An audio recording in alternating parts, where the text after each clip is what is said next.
పెద్దమిట్స్లేరు గ్రామంలో ఉన్న నాలిపేరు medium irrigation ప్రాజెక్టులో 25 గేట్లతో దీన్ని 1978లో కన్స్ట్రక్షన్ స్టార్ట్ చేసి 1986లో కంప్లీట్ చేసి అప్పటి నుండి చెర్ల దుమ్ముగూడెం మండలంలో గల 24,700 ఎకరాల ఆయకట్టుకు మనకు ప్రతి సంవత్సరం వానాకాలం పంటలో నీళ్ళు ఇవ్వడం జరుగుతుంది. ఈ సంవత్సరము ఈ వర్షాకాలంలో దృష్టిలో ఉంచుకొని ఈ గేట్ల మరమ్మతులన్నీ కూడా మనం కంప్లీట్ చేసుకొని మొన్న 17వ తారీఖు నాడు కాలువలకు కూడా నీటి విడుదల కార్యక్రమాన్ని స్థానిక ఎమ్మెల్యే గారితో ప్రారంభోత్సవం చేసుకోవడం కూడా జరిగింది.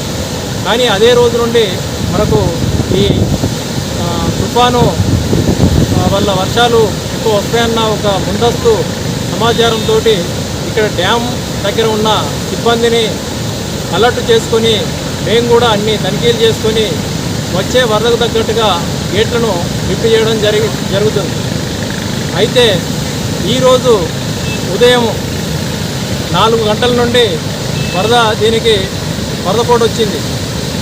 దానివల్ల ఈ గేట్లను కూడా ముందుగా 20 గేట్లను రీప్లో పెట్టుకొని తర్వాత నెమ్మదిగా 25 గేట్లను కూడా రీప్లో పెట్టుకొని వచ్చిన ఫ్లోను వచ్చినట్టు మనం కిందికి గోదావరిలోకి వదలడం జరుగుతుంది.